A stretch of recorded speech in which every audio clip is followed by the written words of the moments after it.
Hey guys, welcome back to RPO Radio. Thank you guys for tuning in today. Sorry we haven't posted in a really long time. We've just been really busy, but we'll try to get some videos out really soon, like just a lot of shorts. We're going to be posting a ton today. A lot of Yeah. shorts, this big long video because we've missed a ton. So to kick us off, we're going to be covering our thoughts on the Super Bowl. Now, yes, we understand this is very late to be doing that, Very, but very late. but we're gonna cover it briefly. It's not gonna be a super long Yeah. explanation, so I'll give it to Hunter first. He's gonna tell us his thoughts on Super Bowl. First off, I think Jason Myers got robbed of his MVP. I think that man deserved every bit of that MVP. He scored most of their points, and that's just off of field goals and extra points. I think it was honestly an impressive performance for a kicker. Kenneth Walker did good too. He had a good performance, but overall, I think he should have been the first kicker to ever receive an MVP in Super Bowl history. Sam Darnold performed well, and that Seahawks defense absolutely destroyed those two rookies on the Patriots offensive line, and Drake May paid the price with those interceptions and the fumbles. It was not the best time for the Patriots to be in that Super Bowl.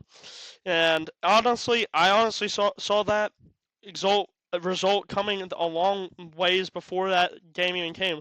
We'd seen how dominant the Seahawks were the whole entire postseason and even in the regular season. And I think everyone knew from the start the Seahawks were probably going to bag that Super Bowl. So, what's your thoughts? Pretty similar to yours, but I do agree. I think the MVP should have gone to the kicker. I think that just would have been a fun little addition there. But I must admit that was probably one of the most boring Super Bowls I've ever watched in my life. Like it's just so one sided, and like I mean the Patriots they literally had their shot. Like when they were, I forget what the score number was, but I think it was like 14 to like uh six, I think. Off Patriots had like two field goals or something like that. And I was like, wow, Drake May just threw an absolute bomb down the field. Or no, that's what it was. The Seahawks had scored a touchdown, and that's what then they scored a field goal. So Seahawks was still had a possession of a lead, but still it would have given the Patriots some comeback juice. But and of course Drake May did great on that drive, like made some epic plays to score that touchdown. I forget who he threw it to, but it was just a great drive. But then right after that, just crumbled it. I'm pretty sure he threw an interception after that drive. You can't do that in Yeah, that kind. When you have momentum, you can't just toss that off to the side. Like you got to be more vigilant. I mean, Drake May is a great quarterback in his own right, but let's be honest, he had probably one of the easiest schedules in the NFL, and I feel like the Patriots kind of breezed their way into this one. yeah, it wasn't really the best performance by the Patriots. Now, they were going against like one of the top defenses in the league, so and Drake May is still young. He still Yes. hasn't experienced a lot of postseason ball, so I mean, it's just it will take time and if they keep some key pieces that will help lead them back to that Super Bowl and to a Super Bowl or playoff position, I think that with that experience, he'll be able to perform a lot better in the next run.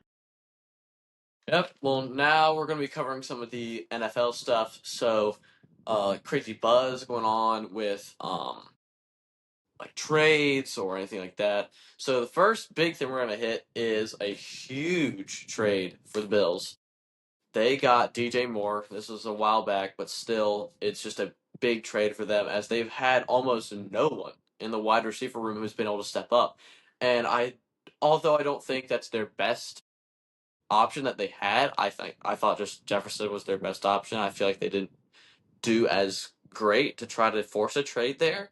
I feel like they could have done a little more to try to force a trade there, but they still did pretty good. I mean, getting DJ Moore is still a really good addition. We've seen how much of a weapon he can be, and if he plays to the standard that they expect him to, we might see some absolutely stunning plays with him and Josh Allen next season. Yeah, I mean, like you said, you probably wasn't like the best. I mean, he had under 1,000 receiving yards, and then he played every single game, so that's a little iffy. But he had Caleb Williams. He's still young. He's still trying to figure things out. But Josh Allen is a seasoned quarterback, and he knows what his top targets will be.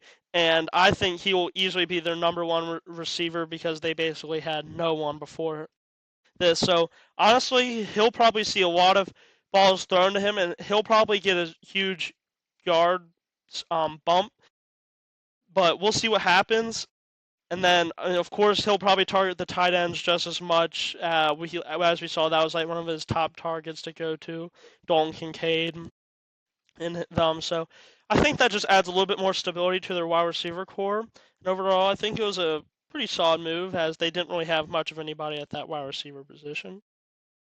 All right, Hunter, let's hear about some of your trades that you've got, especially for our personal favorite team, the Panthers, as they've got a ton. Yeah. So starting off with like the major like trades and signings, Kenneth Walker, the reigning Super Bowl MVP, has found himself with the Kansas City Chiefs, giving Justin Fields, and then eventually when Patrick Mahomes comes back, a great weapon at running back. As we know, they didn't really have a great running back. Uh, Isaiah Pacheco, not very good. Kareem Hunt, he's like middle of the line. He's not the greatest, but He's a this will solid definitely, backup. yeah, but this will give them some great stability in that running back position. Now, this one shocked me a little bit. Mike Evans is now a 49er. So now Brock Purdy has a pretty solid target to go to. Now, he is getting older and he seems to be a little bit more injury prone, so we'll see what will come out of that move. So What's we'll really just see. nice about Mike Evans going though is Ricky Pearsall, the he technically entered his. He's not really a rookie, but he had like his rookie stats this season because, of course, he missed the season due to an injury in San Francisco. But thing is, Ricky Pearsall, we've seen it, is a pretty generational talent. He's got some absolute. He's just a great build for a wide receiver, and I really do think that he could be a key piece to the San Francisco 49ers offense, especially with someone who experienced as Mike Evans who can step in and help him grow. Yep. And then the next one we had was Malik Willis is now the Dolphins' starting QB because they lost Tua to the Falcons. So I guess he'll be their backup behind Michael Penix. I'm assuming most likely, because of course I'm sure they want Michael Penix to get his shot still. And so I think that will add a good QB to their roster. I mean, Yeah, probably good bit of depth. at least just as good as Tua. I wouldn't say better. They're probably like the same, but they signed him to a 3-year, $67.5 million deal, and then I think that just bolsters their QB and gives them a good replacement over Tua because they had traded him away.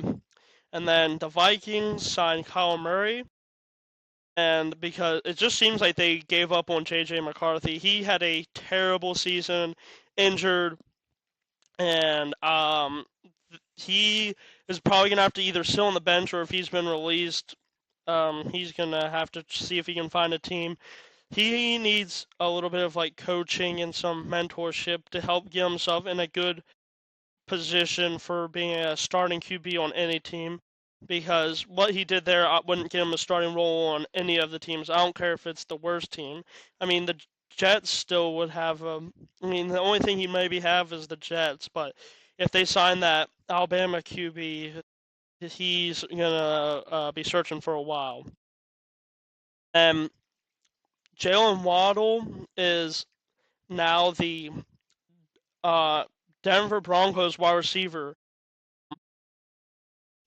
Bo Nix is a talented QB, and with those talented pieces to go with it, just a great environment they have going on building in Denver.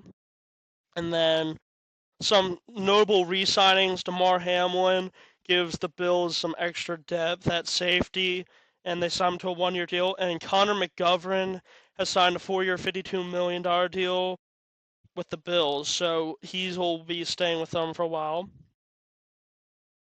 There's a few teams that need or that need to either find somebody in free agency or draft it. The top 4 teams I have here is the Cardinals.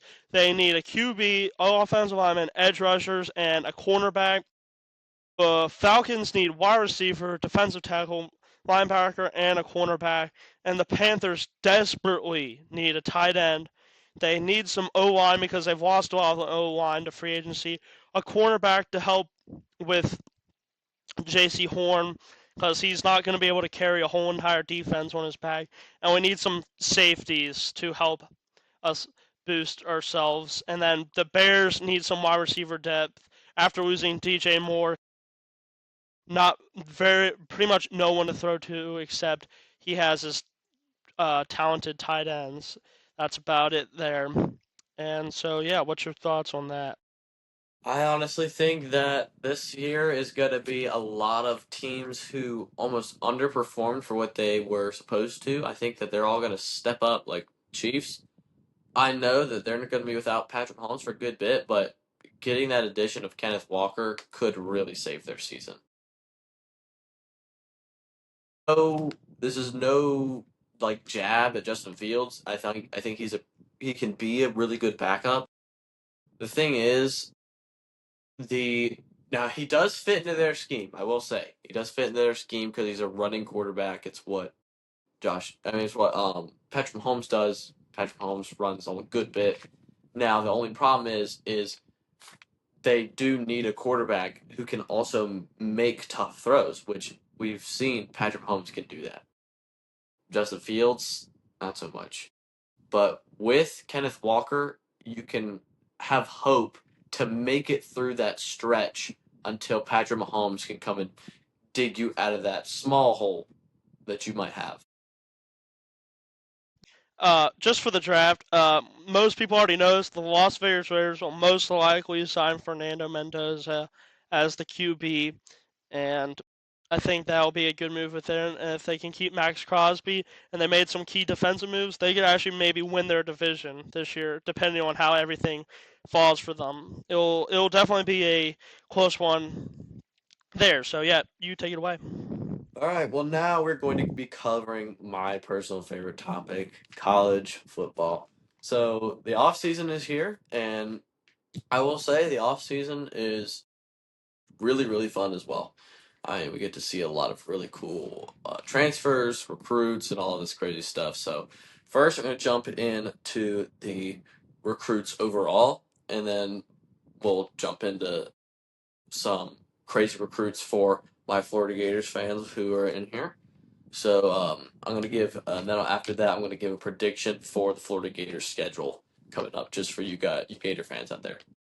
All right, so for the first big recruit is Keyshawn Henderson. He's a quarterback who committed to Houston. That's a pretty big, just is a really good player to add to their roster, especially with Houston. They could be pretty deadly with him, depending on how the transfer portal and all that kind of stuff goes for them. But if they're able to control and retain talent, then who knows? He could be an out. Who knows? He could end up stepping up into what could potentially be a really solid quarterback who a lot of people start to say, oh, that guy looks pretty good. So we'll see how he turns out, but I think he'll do pretty good there. Jared Curtis is another quarterback who committed to Vanderbilt. This is a pretty big commitment for Vanderbilt. Of course, the Commodores needed a quarterback after it appears that their quarterback from last year will not be returning, of course. So we'll have to see how that turns out for them. I hope that he doesn't do great, only because, of course, Florida's playing them. So I want Florida to be able to win. So anything that makes it easier for them. But I think he'll probably be a pretty solid quarterback. We'll see what happens. But we got Fraser Branson. He is another quarterback who committed to Tennessee. Now, this is big because Tennessee now has a stellar quarterback, and then they got this other recruit I'm about to mention, Tristan Keys, a wide receiver. This is huge for Tennessee. Tennessee, we saw they had a really good team this year. They just had a rough schedule, and they had some problems that they weren't able to fix. Now they've got some guys who can learn, and within maybe the next 2 to 3 years, they could be a really deadly team in the SEC later down the stretch. Now, let's look at the Florida recruits. So Florida, if you didn't know, is like number 10 to number 14 in the recruiting rankings.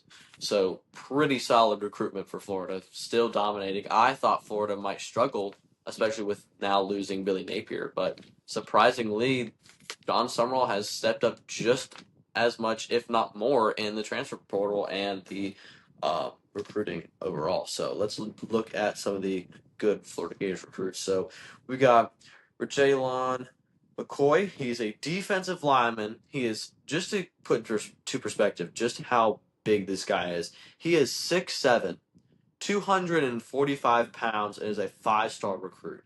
This is huge for Florida.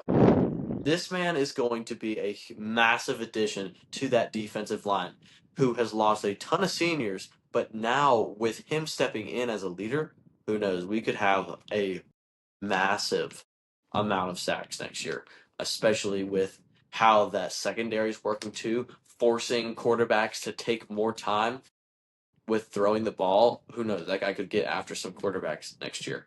Then I mentioned him in a previous video, Will Griffin, 4-star recruit, quarterback at a Jesuit high school. Pretty good quarterback. He's expected most likely to be the third string quarterback for the Florida Gators. There's just so much quarterback talent with the Florida Gators. They have a ton of QBs coming in this year.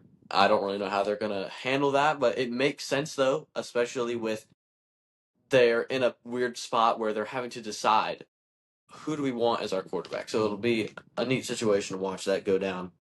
Now, this is a really big commit. We've got Henze Kent. He's a tight end. This man is another huge player, like physically huge.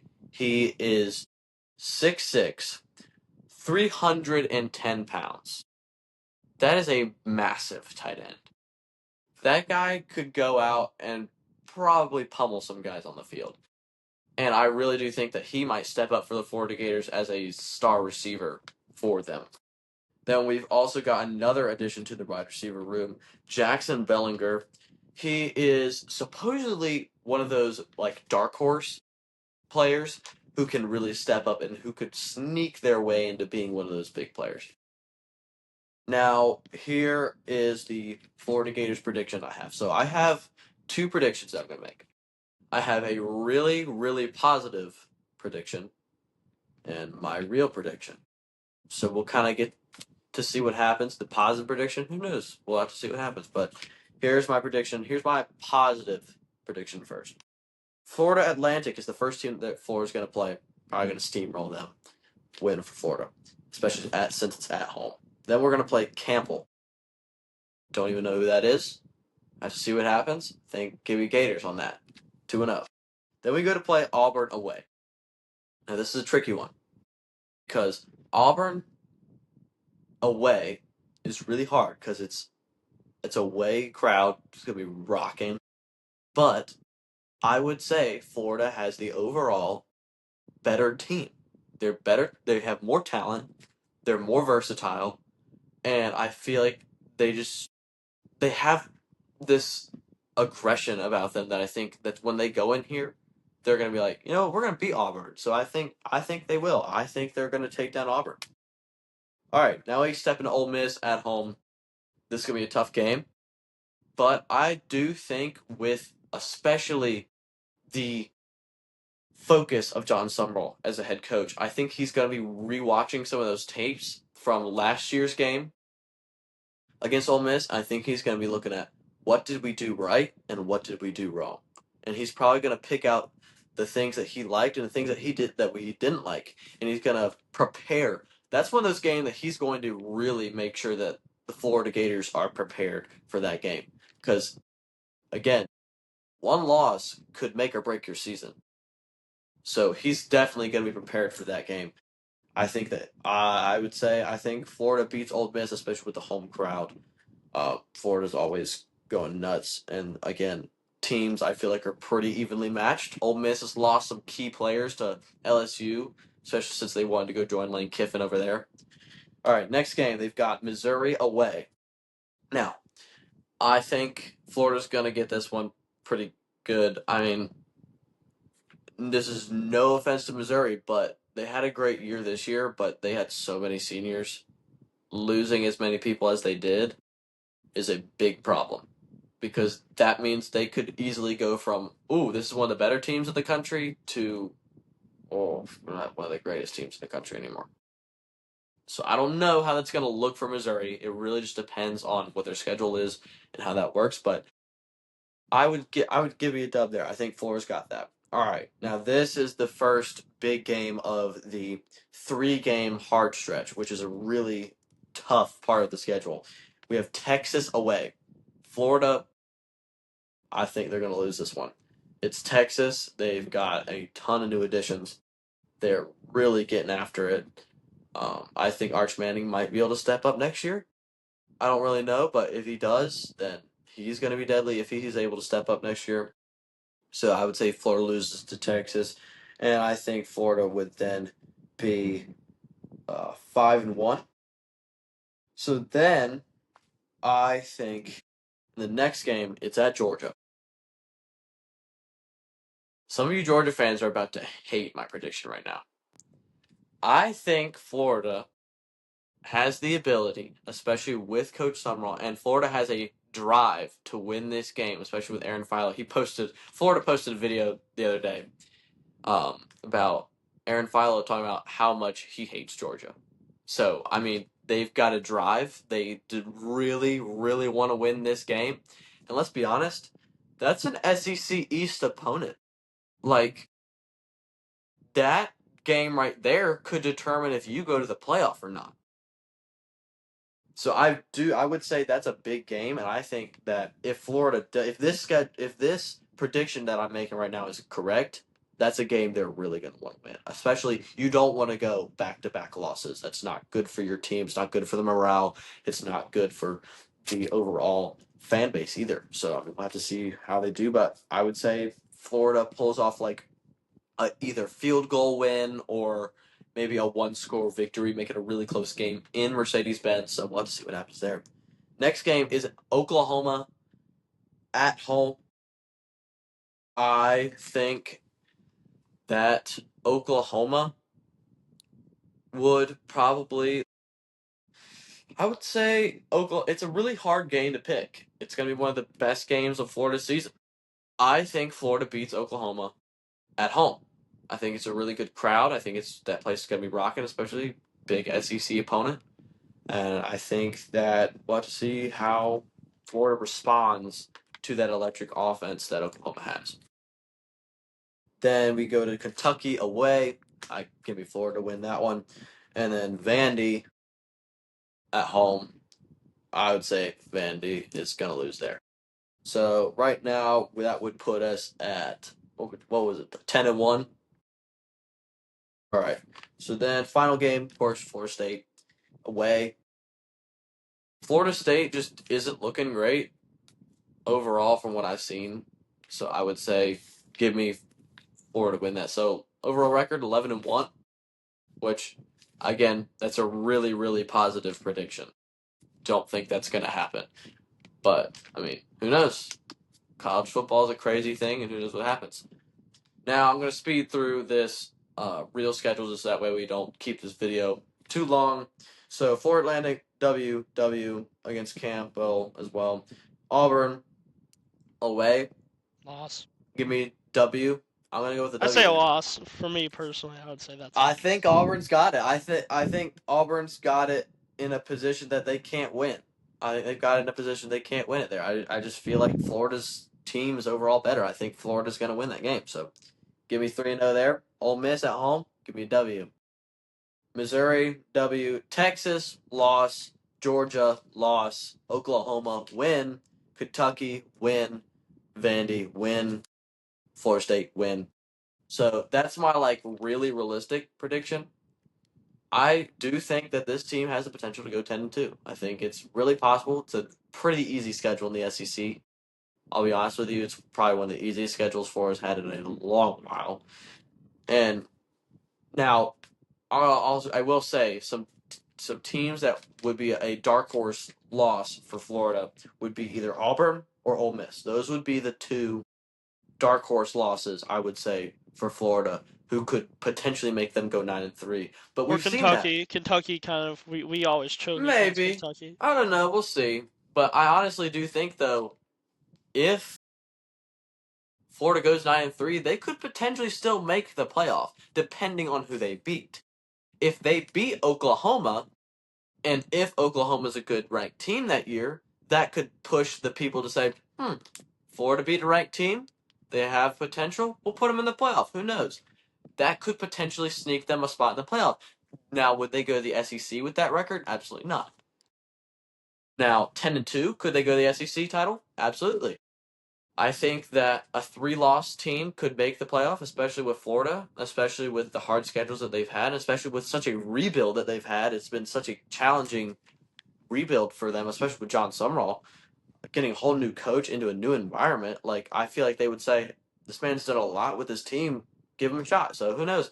Maybe Florida would make it to the playoffs. If they did, I would say we'd probably lose like first or second round of the playoffs.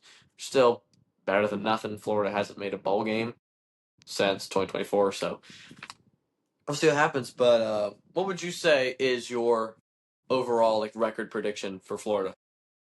I think 10-2, 9-3. Honestly, I realistically say 9-3 for Florida because I just put in the fact that Kentucky, we just always seem to like not very play very well against them. I don't know why. It just seems every time we play them, we don't have our best performance. So I'd say that's like an iffy game there. Oklahoma could be iffy. I want us to beat Georgia really bad. Hopefully we can pull that W off. Ole Miss, I think we can win because we've actually gave them belt the last like 2 times we played them. So I and I it's know at we home for lost. us. Yeah, I know we lost the last time, but we gave Ole Miss a pretty good game until No, the I end where thought we we kind won. of gave up. No, we lost this year, but we gave Ole Miss a pretty good run for their money. But the year Or before maybe I'm that, thinking of last year. yes, you're thinking of 2024. 2024, we is when they had Jackson Dart, and we went crazy on Yeah. Jackson Dart. Yeah, we So who lost by knows? 10. Yeah, we lost by 10. Yeah, Sorry, we'll I have was to thinking of the see year about before. that. Yeah, that's definitely a dark horse game, I could say, but I think Florida's got that one. I mean, especially now knowing who Keywan Lacey is, like, I feel like this beginning of this year we kind of knew like, oh, he's a pretty good running back, but now we know he's an elite running back who can really get after it. So I think Florida, excuse me, is going to be really preparing hard for Keywan Lacey and his run style. I think they're going to focus a ton on how he is going to run the ball at certain angles, tendencies, and that kind of thing to put pressure on the young Keywan Lacey. Well, that is all we have for today, you guys. Thank you guys for tuning in to RPO Radio. Uh, Drop any comments down below if you have any recommendations for what we've done. If you want to hear us talk more about college football, we can drop some more thoughts on that. But any NFL news or college news, you'll find it here. So we'll have to see what happens. But Hunter, got anything you guys want to say? Yeah, college football will try and go like more broad. We haven't posted in a while, so we just kind of focused on our main teams. Now, I know you guys will probably want to hear other teams too, and let us know if you want us to do a certain either like college football or NFL more than another. And then, yeah, and then there's one more announcement I had. I forgot about the free agency.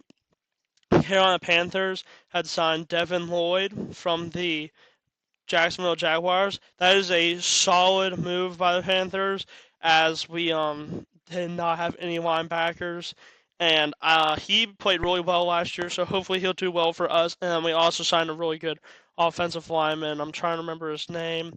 Let's see here. His name is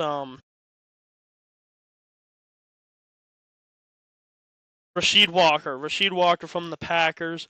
I think, will be a good positive move for us, and I think that it will add a boosted offensive line because we've lost a couple people, and we still need to look for more offensive line because it's still not very good, and we need to be able to protect Bryce Young a little bit better. With that move, I think will help us improve there. Yeah, that's all I have. Thank you guys for watching, and you Mhm. take it away. Thank you guys again. This is RPO Radio, Hunter Oaks, and Turner Homan signing off.